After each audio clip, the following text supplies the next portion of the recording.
Graça e paz aos irmãos, aleluia. Estamos aqui mais uma vez para poder continuar o estudo da escatologia bíblica, que fica um tempinho aí sem postar alguns vídeos, mas por causa do trabalho, irmãos, graças a Deus que eles não concebeu esse tempo para que a gente venha retomar aquele assunto escatológico. Amém? Irmãos, antes de começar o estudo, hoje nós vamos falar sobre o arrebatamento e a segunda vinda de Jesus Cristo. Aleluia. Eu quero falar para os irmãos que eu não sou o sabidão, eu não tenho aquele conhecimento profundo das Escrituras. Eu tenho apenas aquilo que o Espírito Santo me capacita a entender aqui e eu passo para os irmãos. Por isso que eu peço aos irmãos que sempre leia as Escrituras, pegue esses capítulos assim que eu estou mencionando aqui, dê uma analisada antes de me criticar, porque, irmãos, eu sou um mero papagaio aqui, eu só estou repetindo o que está escrito. Então, eu não sou a verdade. Vamos imaginar uma coisa assim. Onde está a verdade? Será que a Assembleia de Deus é a verdade? A Presbiteriana é a verdade? A Igreja Católica é a verdade? A IURD? A Batista? Onde está a verdade? Na minha concepção, eu creio que a verdade está aqui dentro. Dentro das Escrituras. Aqui eu creio que a verdade está aqui. Então, a gente... as Escrituras falam bem assim, que nós somos membros de um só corpo e Cristo é o cabeça. O que eu entendo com esse capítulo? Que se a gente somos membros de um só corpo, então a gente temos a mesma capacidade, entendeu? A mesma capacidade que você possa ser, eu não sei, você pode ir muito pela cabeça do seu líder, entendeu? Muito pela cabeça do seu pastor. Será que porventura o seu pastor ele está indo pelas Escrituras? Ou ele está indo pela cabeça de outro que ensinou a ele?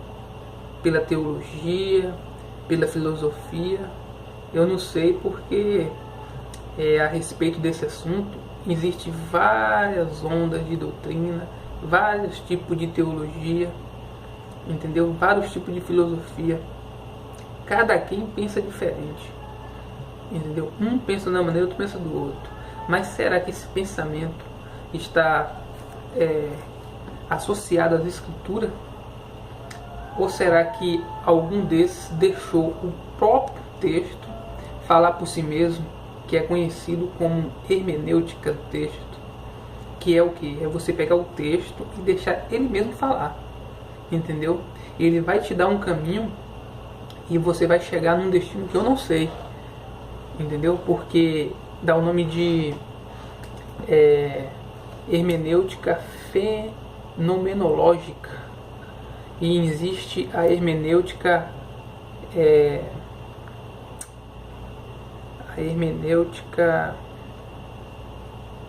que você coloca um limite e ela tem que chegar naquele limite que você pôs, entendeu? Que é a hermenêutica fenomenológica e a hermenêutica metodológica. Você parte de um pressuposto seu, você coloca um método no texto, para que o texto diz aquilo que você quer e que você acha. E eu creio que essa é uma visão completamente equivocada e muita ignorante das Escrituras. Por quê? Porque Deus, ele nunca deixaria uma profecia que ela não tivesse como você ver o término nela. Por quê? Porque imagine só, se a Bíblia, eu costumo chamar de Escritura, mas como os irmãos mais conhecem como Bíblia, que é certamente diferente das Escrituras, isso não vem ao caso, mas vamos falar assim, se a Bíblia tivesse Gênesis até Pedro, né? Deixa eu ver aqui o penúltimo livro. acho que é Pedro, é João, é Judas. Depois de Judas vem Apocalipse. Tivesse só até Judas e não tivesse o Apocalipse, imagine só, você teria o que aqui? Você teria uma história sem fim, correto?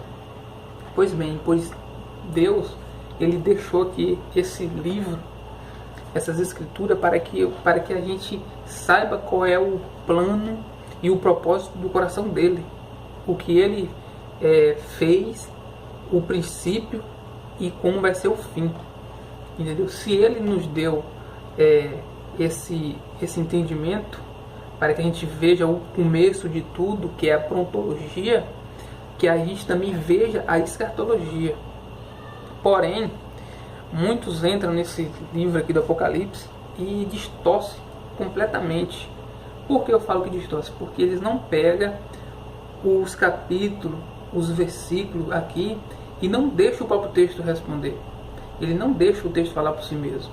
Eles pegam e colocam pressuposto seu no texto. Isso é uma leitura equivocada, irmãos. Você que está ouvindo esse vídeo aqui e outros que eu já postei, por amor de Jesus Cristo, leia as Escrituras, peça a Deus sabedoria e entendimento, para que você veja a verdade aqui dentro. Porque a verdade está aqui estampada. Entendeu, irmão? Nós somos membros de um só corpo. Cristo é o cabeça. Entendeu? O problema é que muitos têm fé em Jesus, muitos creem nas Escrituras, mas não conseguem caminhar sem as muletas das doutrinas. Esse é o grande problema, que se não tiver doutrina, essa pessoa não consegue dar um passo à frente. Tem que ter essas muletas.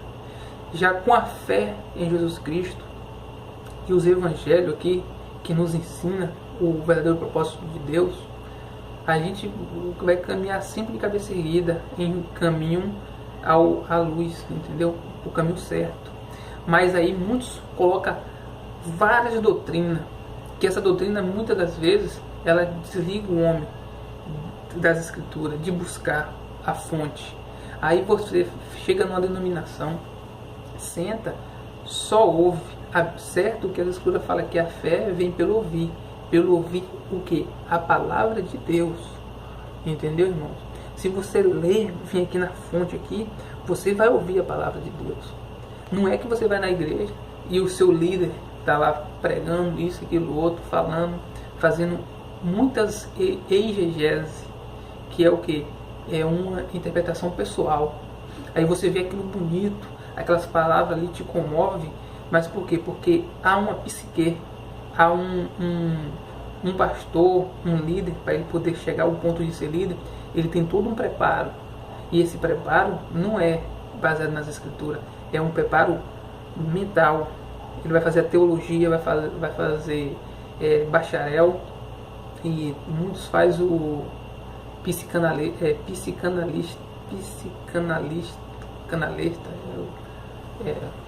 esqueci aqui o nome, mas é psicologia, é algo assim, que é o que? É saber fazer um show, entendeu? E te colocar dentro desse show, para que você fique viajando nesse show e imaginando uma coisa, como seria.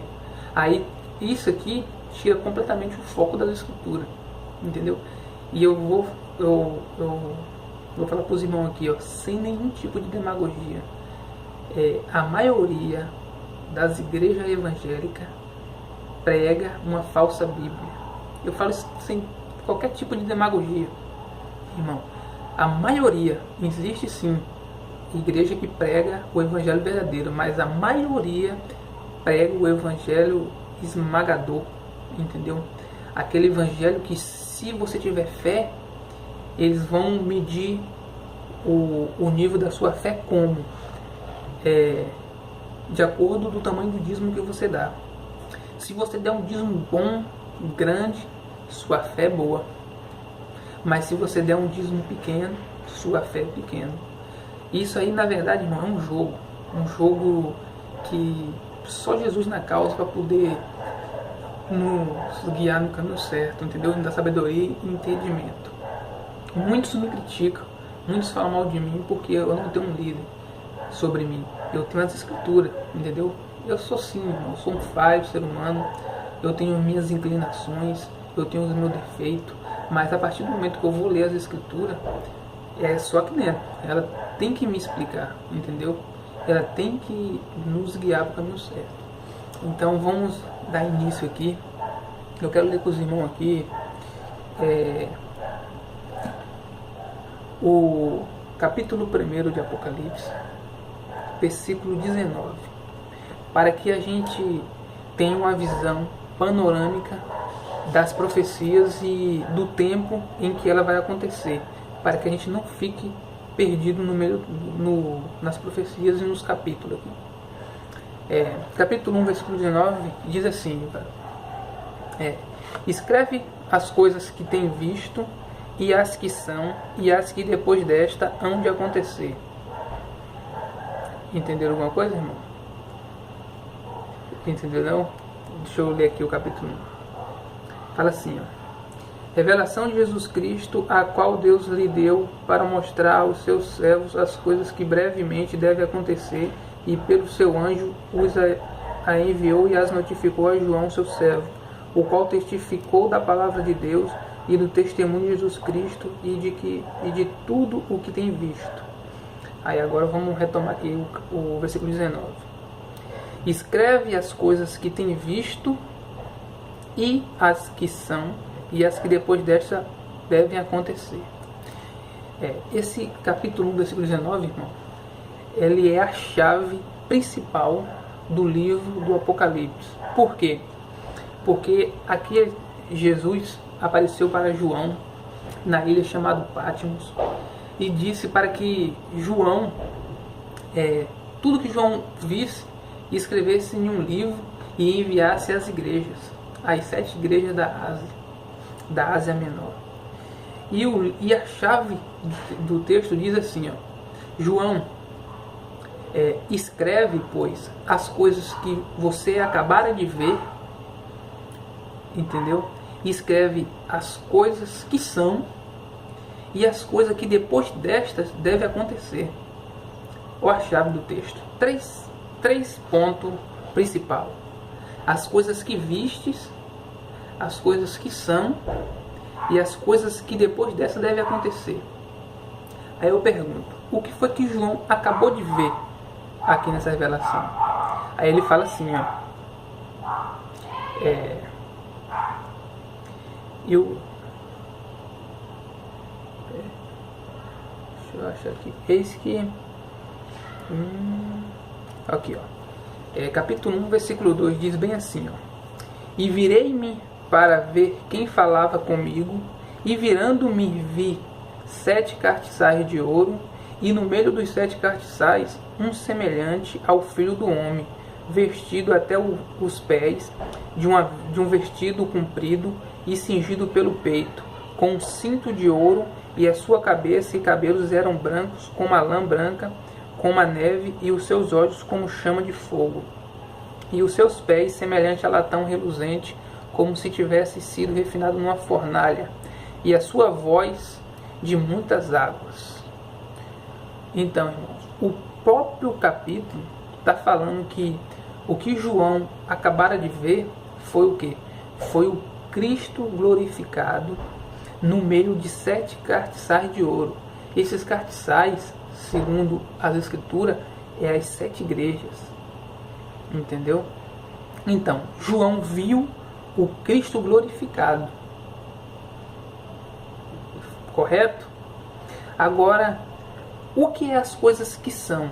Se o capítulo não está falando, escreve as coisas que tem visto, vírgula. Nós já sabemos o que foi que João viu. João viu o quê? João viu Cristo glorificado no meio de 7 castiçais de ouro. Amém?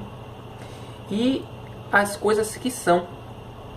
O que é essas coisas que são?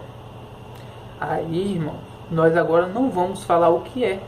Entendeu? Por quê? Porque nós não temos direito nenhum de falar o que é. Vamos deixar que a própria Escritura nos fale. Abramos no capítulo 4 do livro do Apocalipse. Diz assim, capítulo 4 em diante. Depois destas coisas, olhei, e eis que estava uma porta aberta no céu, e a primeira voz que como de trombeta ouvi falar comigo, dizendo: sobe para aqui, e te mostrarei as coisas que depois desta devem acontecer. Calma aí. Depois destas? Destas o quê? Depois destas coisas deve acontecer. Entendeu? Capítulo 1, versículos 9 diz: escreve as coisas que tem visto, correto? As que são e as que depois destas coisas devem acontecer. O capítulo 4 está falando que uma voz falou para que João subisse para o céu, porque ele viu uma porta aberta, entendeu? E a voz falou: sobe para aqui e te mostrarei as coisas que depois destas devem acontecer. Então, calma aí, se capítulo 4 em diante vai ser as coisas que depois destas devem acontecer, então o próprio texto dá-se a entender que o capítulo 2 e 3 é as coisas que são. Correto, irmão? Há algum equívoco nessa leitura? Se tiver, os irmãos podem falar, pode responder aí nos comentários. Entendeu? Então, capítulo 2 e 3 é as coisas que são. Por quê? Porque a partir do momento do capítulo 4 em diante, é as coisas que vão acontecer depois estas coisas. Quer dizer o quê? Quer dizer capítulo 2 e 3. Que o que é que esse capítulo 2 e 3 fala? Esse capítulo 2 e 3 vai falar a respeito das 7 igrejas da Ásia Menor. Vai falar sobre a igreja de Éfeso, de Esmirna, de Pérgamo, de Tiatira, de Sardes, Filadélfia e Laodiceia. Que depois nós vamos estudar essas igrejas aqui, uma por uma, para que nós sabemos o que é essas igrejas e onde nós estamos nela. Vou adiantar aqui, nós estamos na igreja de Laodiceia, que é a última. Então, nós sabemos aqui já que o capítulo 1 do Apocalipse é as coisas que João acabara de ver. Capítulo 2 e 3 é as coisas que são, não aconteceram. Entendeu? Perdão, irmãos, já aconteceram essas coisas. Entendeu? E nós estamos aqui na igreja de Laodiceia, que é a última igreja. Acabando-se a igreja de Laodiceia, esse tempo da igreja de Laodiceia, que nós já estamos em 2.200, 2.300 anos já nessa igreja. E ela não acabou. Ela não acabou ainda. Entendeu? Por que não acabou? Porque as escrituras falam lá em Mateus 24, e vamos ler lá, para que os irmãos acompanhem a leitura e o raciocínio. Fala bem assim, ó. Mateus 24, 8. Mateus 24. Fala assim, ó.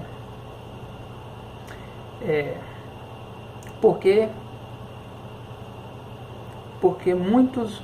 Mateus 24, 5. Vai falar sobre os falsos mestres que vai vir.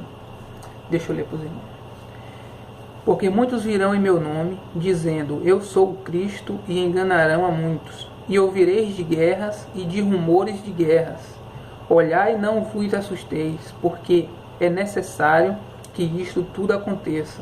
Mas ainda não é o fim, porque se levantará nação contra nação, reino contra reino, e haverá fomes e pestes, e terremotos em vários lugares. Mas todas estas coisas são o princípio das dores. Ok, irmão. Esse capítulo aqui, 24, do 5, é um capítulo muito importante. Por quê? Muitas igrejas, preste atenção nisso aqui, muitas igrejas falam que nós já vivemos esse princípio de dores. Entendeu? E a profecia fala que não. A Bíblia fala que não aconteceu ainda. Por quê? Porque quando acontecer esse início de dores, vou ler aqui, ó. Porque se levantará nação contra nação, reino contra reino, haverá fome e pestes e terremotos em vários lugares, mas todas essas coisas são o princípio das dores. Agora, ó, eu vou ler aqui o capítulo 6, versículo 2 de Apocalipse. Olha o que diz aqui. E havendo o cordeiro aberto um dos selos, olhei e vi um dos 4 animais que dizia como em voz de trovão: vem e vê.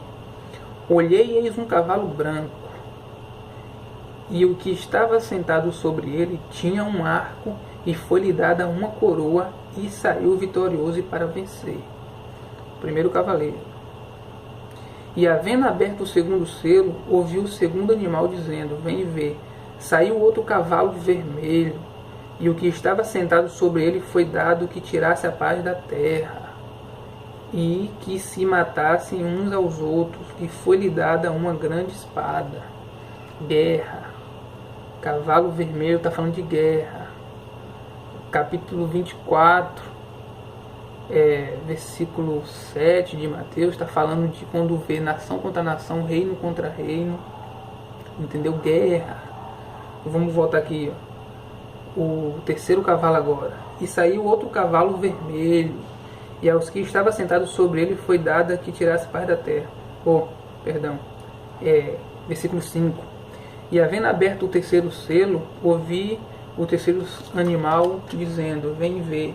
Olhei e eis um cavalo preto, e o que sobre ele estava sentado tinha uma balança na mão.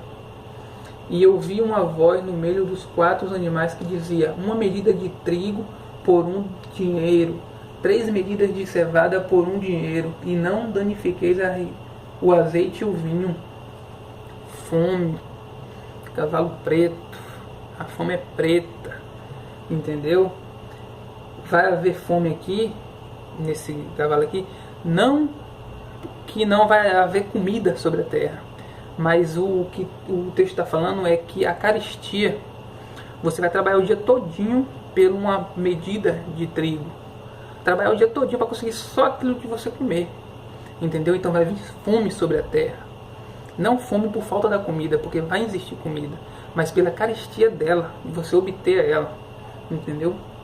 E havendo aberto o 4º selo, ouvi a voz do 4º animal que dizia: vem ver. Olhei e eis um cavalo amarelo, e o que estava sentado sobre ele tinha por nome Morte. E o inferno seguia, e foi-lhe dado poder para matar a 4ª parte da terra com espada, e com fome, e com peste, e com as feras da terra. Mateus 24, versículo 7 diz: porque se levantará nação contra nação, haverá terremotos em vários lugares, haverá fome e pestes, mas isso será o início de dores. O início de dores só começa, irmão, na abertura do primeiro selo.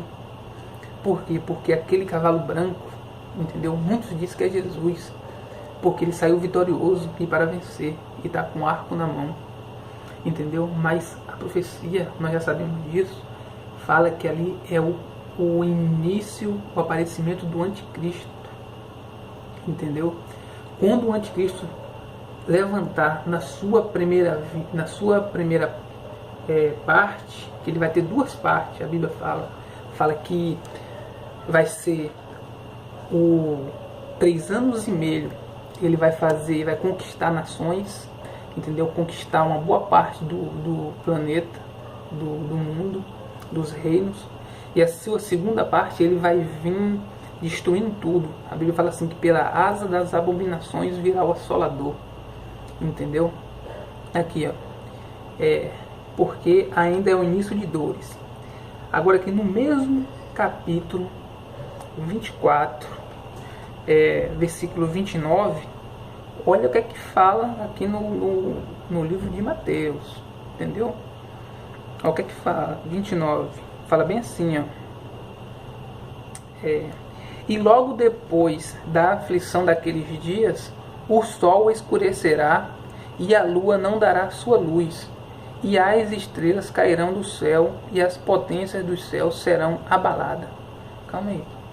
O sol escurecerá, a lua se tornará em sangue e as potências do céu serão abaladas porque as estrelas vão cair na terra? O que é que o Apocalipse tem a ver com isso? O que é que o Apocalipse fala a respeito disso aí? Vamos ler agora. Antes do abrir do quinto selo, tá aqui, ó. Quando for aberto o sexto selo, olha o que acontece. Apocalipse 6, versículo 12. Acompanhe aí. E, havendo aberto o sexto selo, olhei e eis que houve um grande tremor de terra, e o sol tornou-se negro, como saco de silício, e a lua tornou-se como sangue. Calma aí. Mateus falou o que lá? Vamos dar uma olhadinha lá. Mateus 24, 29. E logo depois da aflição daqueles dias, o sol escurecerá, e a lua não dará sua luz, e as estrelas cairão do céu, e as potências do céu serão abaladas. Rapaz, quer dizer então que esse capítulo 24 de Mateus é escatológico, né? Profetiza algo que vai acontecer no fim. E agora, aqui em Apocalipse, está falando a mesma coisa. Interessante, né, rapaz? Sabe como é o nome disso, irmão? Leitura hermenêutica. Deixar o próprio texto falar por si mesmo. A própria escritura, ela mesmo se fala. Não adianta você colocar pressuposto seu no texto, de fora para dentro do texto. O texto mesmo, ele se explica. Vamos continuar lendo aqui. E havendo aberto o sexto selo, olhei e eis que houve um grande tremor de terra, e o sol tornou-se negro como saco de silício, e a lua tornou-se como sangue, e as estrelas do céu caíram sobre a terra, como quando a figueira lançada de si os seus figos verdes, abalada por um vento forte. E o céu se retirou como um livro que se enrola, e todos os montes e ilhas foram removidos dos seus lugares. E aqui tá bom. Irmãos, o que acontece? Muita denominação, muita igreja fala que quando começar o início de dores, os crentes não estarão mais aqui. Eles falam que não. Que quando começar o início de dores, os crentes estão tudo no céu. Entendeu? Foi tudo arrebatado. E aí, rapaz, eu queria saber, eu já perguntei a vários, eles não conseguem me responder. Onde foi que eles viram isso aí, rapaz? Onde foi que eles leram isso nas escrituras? Porque eu já li e reli e não consigo ver. Eu consigo ver aqui o que? Apocalipse 3:10. Fala bem assim, ó. Como guardaste a palavra da minha paciência, da minha perseverança, também eu te guardarei da hora da tentação que há de vir sobre todo o mundo, para tentar os que habitam na terra. Eu vejo uma promessa de alguns que vai ser livrado da grande tribulação. E não é todo mundo, é alguns. Entendeu? Então tá bom, irmão. Já que os crentes vão continuar aqui, como vai ser isso? Vamos ver o que é que Paulo fala aqui. Que Paulo tem mais conhecimento que eu. Paulo foi lá no terceiro céu, foi no paraíso, entendeu? Paulo sabe. Vamos ver aqui em 2 Tessalonicenses. Vamos ver o que Paulo fala aqui a respeito disso aí. Eu mesmo não estava lá, não sei o que aconteceu. Entendeu, irmão?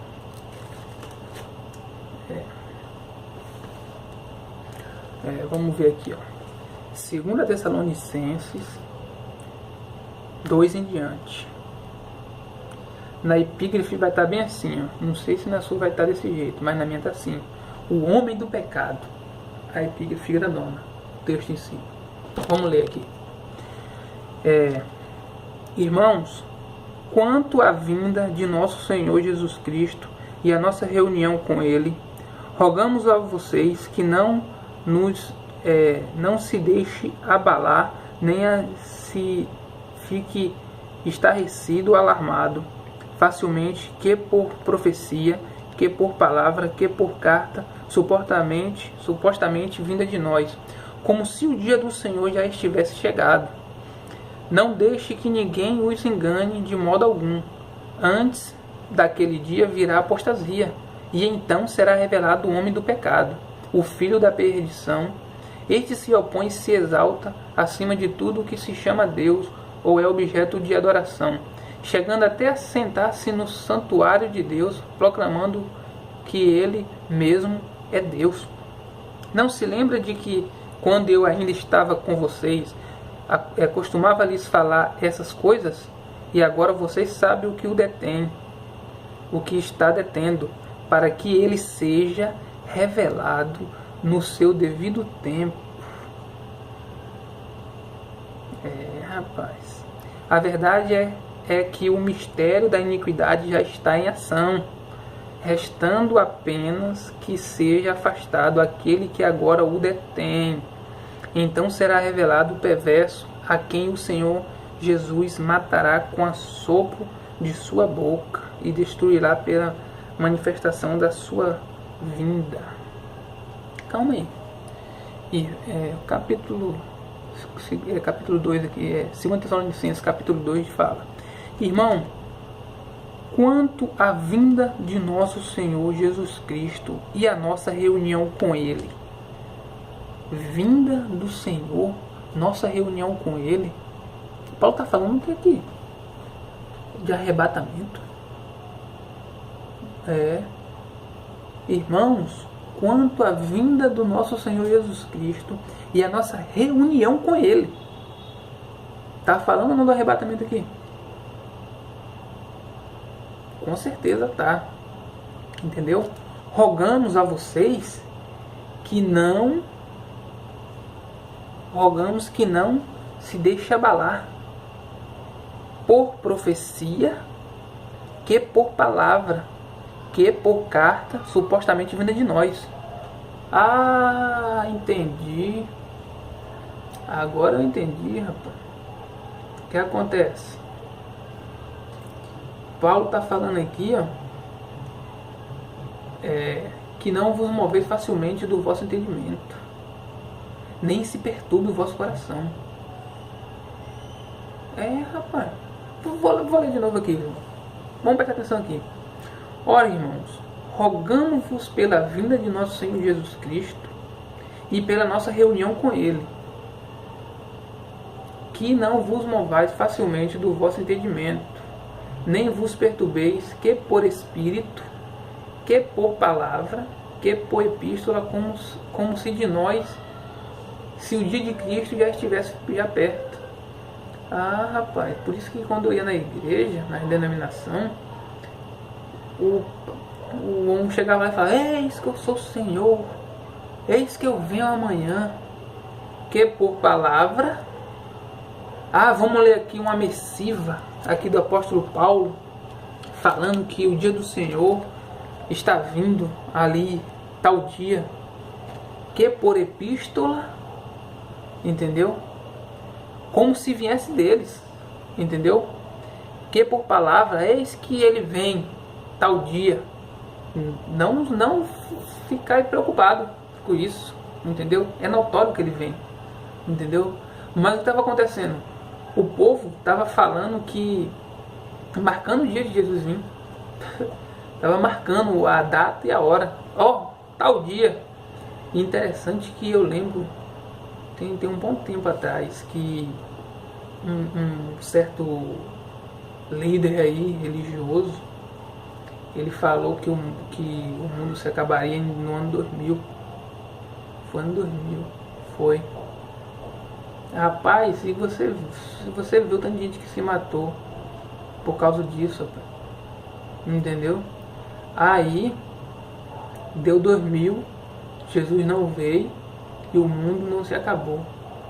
Aí eles foram e tiveram que remendar a profecia, que eles se basearam na profecia de Daniel 9. Aí, rapaz, falou que viria em 2012. E aí, deu 2012 também, nada. Não veio. Eu fico me perguntando, rapaz, o que leva o ser humano a fazer uma coisa dessa? Uma atrocidade.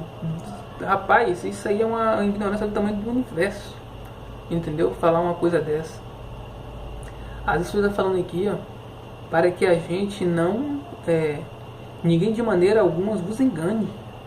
Porque não será assim, sem que antes venha apostasia. Entendeu? Antes de Jesus vir, conforme o texto bíblico, tem que vir apostasia e tem que se revelar o homem do pecado. Entendeu? Ele tem que vir antes da igreja. Interessante que essa palavra não é minha não, irmão. Tá pensando que é eu que estou falando aqui, estou colocando pressuposto, estou deduzindo o que o texto quer dizer. Por quê? A profecia aqui está falando que antes de Jesus vir, tem que se manifestar o homem do pecado, o filho da perdição, que é o que? O anticristo. Entendeu?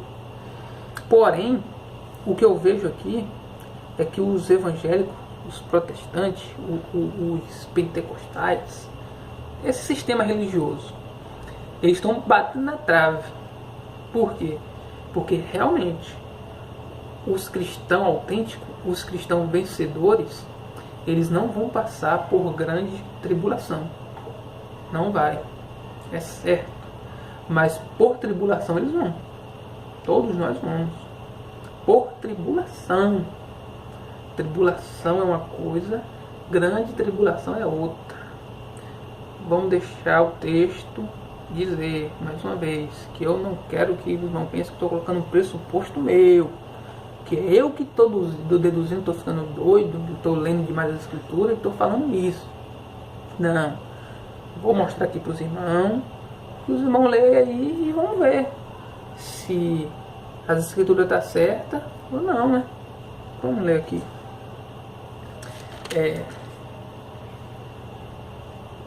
Olha só, capítulo 6, versículo 2 fala: e havendo o cordeiro aberto o sexto selo, olhei e eis que houve um grande tremor de terra. O sol tornou-se negro como um saco de cilício, e a lua tornou-se como sangue. Então, quando abre o sexto selo, entendeu? Começa-se, como vou dizer aqui, o início de dores começa a partir da abertura do primeiro selo. E aí continua o início de dores. Vai abrindo os selos e o início de dores vai acontecendo. Porém, no final do capítulo 6, que é o capítulo 6, o versículo 17, fala bem assim, ó. Preste atenção, irmão.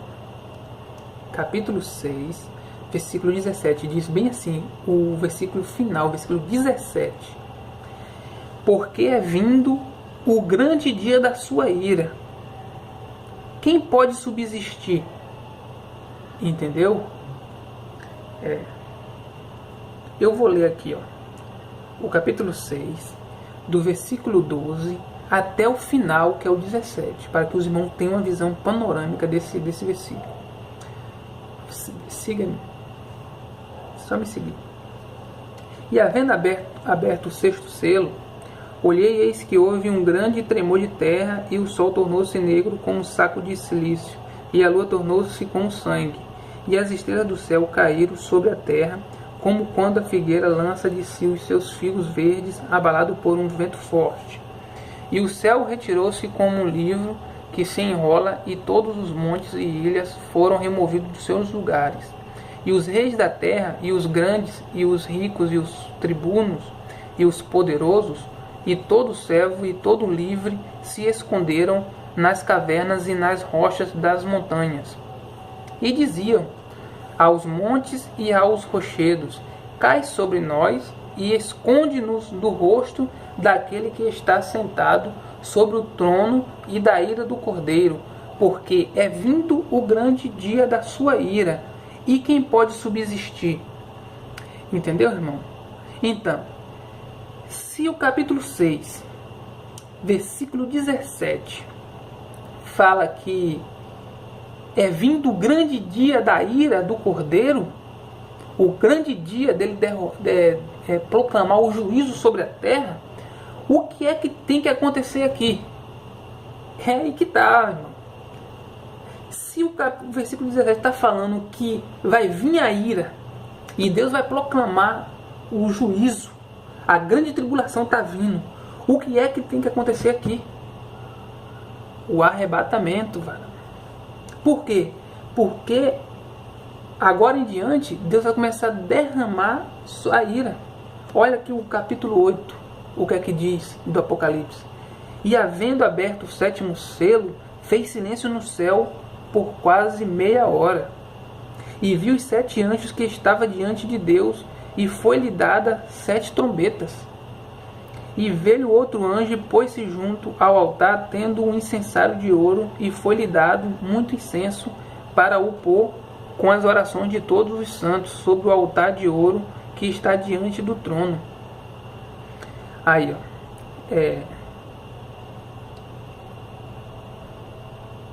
Aí o capítulo 8, versículo 5 diz assim: E o anjo tomou o incensário e o encheu do fogo do altar e o lançou sobre a terra.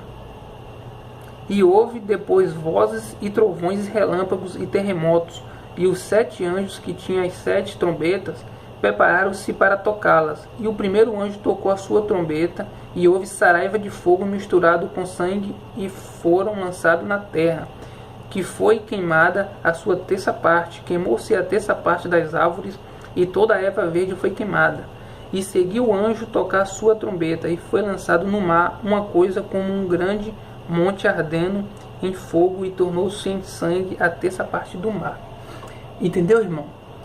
Se o capítulo 8, Deus começa agora a derramar sua ira sobre a terra, entendeu? Começa a mexer nos pontos cardeais da terra. Por quê? Porque nós precisamos das árvores, entendeu? Precisamos da água, precisamos do sol, da lua. Para poder nós viver, nós precisamos de tudo isso aí. É tudo fundamental para o nosso desenvolvimento, do alimento, tudo isso. O capítulo 6, versículo 17, fala que Deus vai derramar ira. Está vindo a ira. Então, o próprio capítulo está dando a entender que aqui, entendeu? Acontece o arrebatamento, irmão. Isso aí é pressuposto meu? Leia ele aí. Leia o capítulo para você ver. Entendeu? Agora, o que eu acho mais interessante aqui, para essas pessoas que gostam de ler o Apocalipse de carreirinha, capítulo 1, capítulo 2, capítulo 3, capítulo 4, quando você chegar aqui, você vai ter um problema tão grande de entendimento. Entendeu? Por quê? Porque você está fazendo uma leitura equivocada, uma leitura hermenêutica. Não está fazendo uma leitura hermenêutica. Olha só, final do capítulo 6 fala que é vindo o grande dia da ira de Deus. Correto? Está aqui, ó. No final do capítulo 6 é o versículo 17. E o versículo 12 fala assim, ó: E havendo aberto o 6º selo, olhei e eis que houve um grande tremor de terra. O 6º selo, ele está sendo aberto aqui no capítulo 6, versículo 12. Se fosse cronologicamente, o capítulo 7 abriria o 7º selo. Mas olha o que está escrito no capítulo 7. E depois destas coisas, vi 4 anjos que estavam sobre os 4 cantos da terra, retendo os 4 ventos da terra, para que nenhum vento soprasse sobre a terra, nem sobre o mar, nem contra árvore alguma. Irmão, vou falar uma coisa aqui, ó. É interessante. O que está entre o capítulo 6 e o capítulo 8 do Apocalipse. Você sabe o que está? Pega aí, ó. Bota seu dedo no capítulo 6 e bota seu dedo no capítulo 8. O que é que está no meio aí? Você sabe o que é que está no meio? O capítulo 7, velho. E eu vou te falar aqui, ó. Tem pastor, tem doutor em PhD, em letras, em teologia, tem gente, advogado, tem juiz que não consegue ver esse capítulo 7 aqui, velho. Não consegue ver. Entre o 6 e o 8, ele não consegue ver esse capítulo 7. Por quê? Porque o capítulo 6 fala que vai vir um grande dia da ira. E o capítulo 8, olha só, capítulo 6, versículo 12 diz: havendo aberto o sexto selo. Então, se fosse cronologicamente, o capítulo 7 abriria o sétimo selo. Mas não. Quando você lê o 8, lá está escrito: e havendo aberto o sétimo selo. O 8 é o 7. O sétimo selo não está no capítulo 7, está no capítulo 8. Então, o capítulo 6 é o sexto selo. O capítulo 8 é o sétimo selo. Vocês não estão conseguindo ver isso aí? Entre um e o outro, o que é que tem no meio? O capítulo 7 todinho. E agora, mas o que é que esse capítulo 7 está fazendo aí? Irmão, vocês aprenderam isso aqui na sétima série. Sétima ou oitava série, vocês aprenderam isso aqui. Dá o nome de texto parentético. Esse sétimo selo aqui todinho é um parentético. Por quê? Vou ler aqui. Depois dessas coisas vi 4 anjos que estavam sobre os 4 cantos da terra, retendo os 4 ventos da terra, para que nenhum vento soprasse sobre a terra, nem sobre o mar, nem contra árvore alguma. E vi outro anjo subir da banda do sol nascente, e que tinha o selo do Deus vivo, e clamou com grande voz aos 4 anjos que foram dados o poder de danificar a terra. Danificar a terra. 4 anjos que tinham dado o poder de danificar a terra e o mar, dizendo: não danifiqueis a terra, nem o mar, nem as aves, até que hajamos assinalados nas suas testas os servos do nosso Deus. Oxê, calma aí, rapaz. Por intermédio do quinto selo, aconteceu o arrebatamento. Sétimo selo, Deus vai derramar ira. Mas calma aí, a ira não pode cair agora. Por que não pode cair? Porque tem umas pessoas que tem que ser assinaladas. Tem que ter o selo do Deus vivo na sua testa. Para quê? Para que eles fiquem vivos na grande tribulação. Fique vivo até o fim. Que é os 144 mil assinalados. Rapaz, a escritura é massa. As escrituras não tem espaço para incredulidade. Se você ler com atenção, você vai, é uma candeia que vai clareando, entendeu? Na sua alma. Você vai ver na verdade e você vai falando: pai, Deus é maravilhoso, Deus é tremendo. Por quê? Aqui, ó. E ouvi o número dos assinalados, e eram 144 mil assinalados de todas as tribos dos filhos de Israel. Você que está pensando que vai ser salvo na grande tribulação, vai nessa, não se prepare logo hoje não. Você vê aqui, ó, é dos filhos de Israel.